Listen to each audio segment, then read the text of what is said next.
got to talk about Toto. Oh, absolutely. Because I've heard from, there's like, many tales going around. Oh, yeah. Have you heard about Lee Sklar when he had to dep the Toto gig? He had like a millisecond to prepare for it. Yeah. So what's the actual story? Well, first off, I'd known the guys. And then we can show. We've got a video of you playing. Was that the second show you did?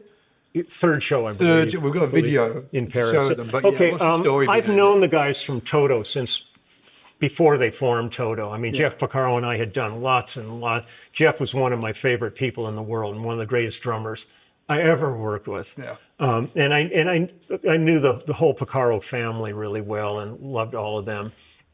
So they were out there on the road, but as time went on, Mike Porcaro became ill. Yeah. And they had no idea what was going on with him. They thought it was lupus, a whole bunch of different things. He was being tested, but it was really affecting his hands. And so ultimately it turned out that he had Lou Gehrig's disease, ALS. Yeah. And so he contacted me and he said, look, can you take my place, to do this? In the hopes that he could come back. And so they didn't really know what was happening. And I've always said, the greatest phone call I could have ever gotten would have been Mike saying, get the fuck out of there, I'm coming back. Do you need a roadie? I would have done it. But I was in the studio working with Steve Lukather on his album. And he contacted, and he told me, he said, look, Mike's really ill now. We have a lot of tour left and he just can't do it. Is there any way you can do it? And I was getting ready to go in the studio with Reba McEntire and do another album with her. And so I called her up and I explained what was going on. She said, we're going to work forever. Just, go do it. It's not a big deal. And so what they did was they sent me a board tape of the show that they're doing. And so my process, because I had basically 5 days to learn the show. And then we were heading to Dubai to do the Dubai Jazz Festival. And so what I did was the very first day, I got the board mix and I listened to it and I wrote down the keys of each song, because I'm kind of a shapeshifter. I don't really think about, chords and you're using more sort of the geometry. I just what I did was I drove around in my truck listening to the tape, and I could visualize, since I knew what key it was in, kind of what was going on. The second day, I started to kind of work through the songs. I did that for 4 days. On the fifth day, we got together in Simon Phillips' studio and ran the show. Hey, do you want free bass gear, extra content, and exclusive videos? Well, listen up. As an SPL Insider, you get to be part of our free monthly giveaways where you can win bass straps, strings, pedals, multi-effects units, gig bags, even full-on basses like this one. But that's just the start. SPL Insiders also get exclusive director's cut versions of our YouTube videos, longer with deeper insights and packed with extra tips you will not find anywhere else. Plus, you're also going to get bonus behind the scenes content as well. All of this exclusive content is only available to SPL Insiders. It's not on YouTube and it's not on our website. It's truly exclusive. And the best part is it's 100% free. Just click the link below or go to splinsider.com, sign up and boom, you're in. Free gear, exclusive content, no brainer. And then we flew to Dubai, did the show there, did one other show, and then went to Paris where they had already booked the film crew to do the Falling in Between concert, which they had assumed it was going to be Mike. Which is the clip that we've Which got. is what's on YouTube. Yeah.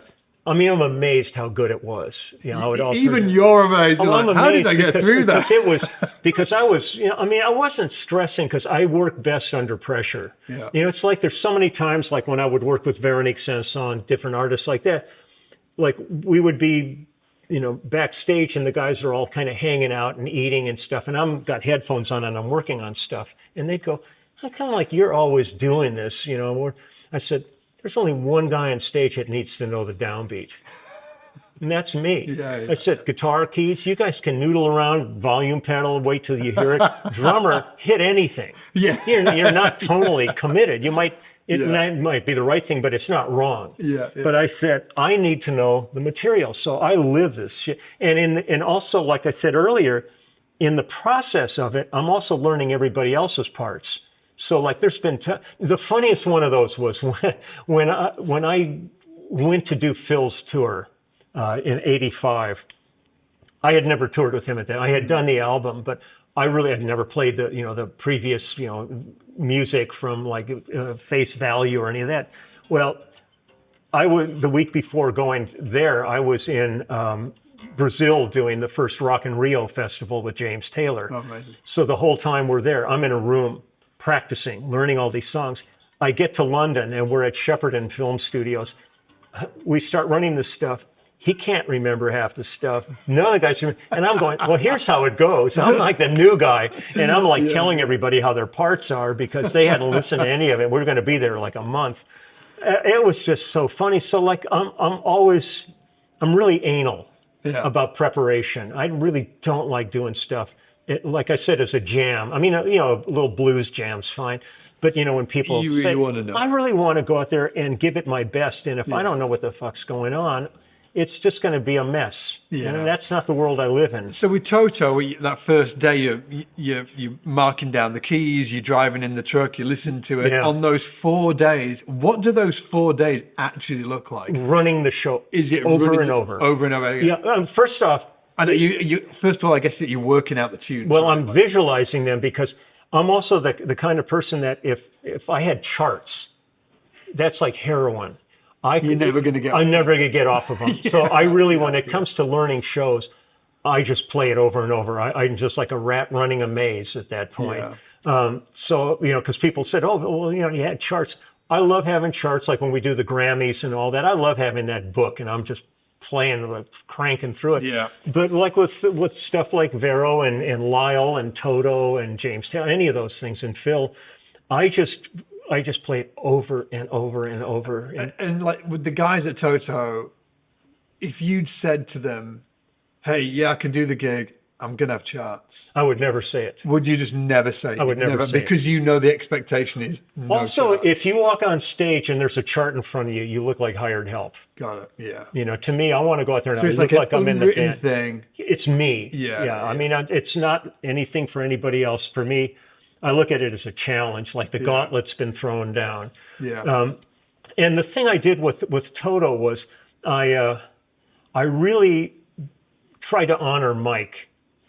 So like the initial shows like this, I was really dialed into what Mike had done. But as the tour went on, it morphed into like how I would have played him, even though Mike and I were very similar. I mean, it wasn't that different. Yeah. But it's like, like I said, like 2 months later into the tour when I was sitting with Simon one day and he just goes, God, I wish we were doing that show now. Because it had just Fully formed. changed. Yeah, it really had fully formed at that Yeah. point. But I'm really proud of what we did. And that lineup of Toto was still, to me, like one of the best lineups. Sounds outrageous. Yeah. Put the clip on it. It sounds Yeah. outrageous. This is, I believe, the opening of the show, which was great. They had a huge scrim in front of the stage. So when Yeah. the thing started, the scrim dropped down, and there we were. Yeah. Just a band and an old dude. And playing with Simon Phillips. Oh, there it's falling down. Yeah. Yeah.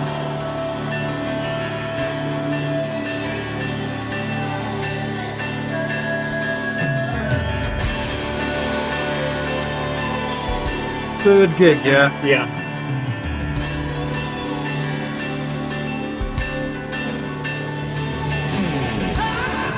Bobby Kimball.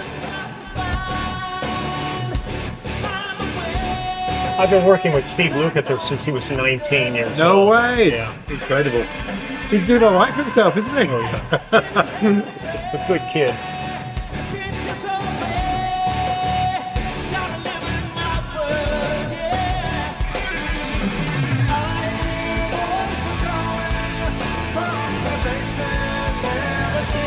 It's not like joining a blues band. I mean, these are defined Yeah. songs.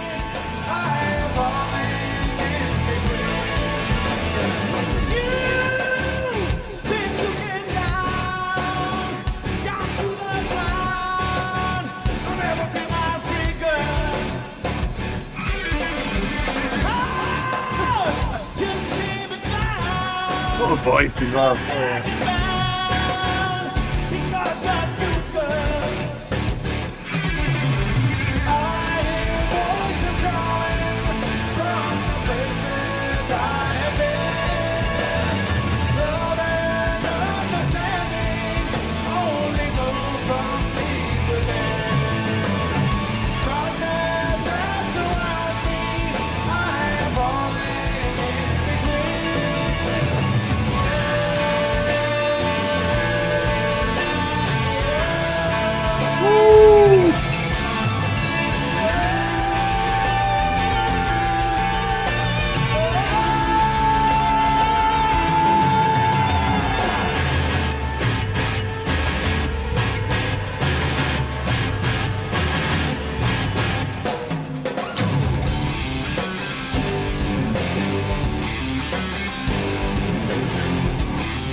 remembering all of it.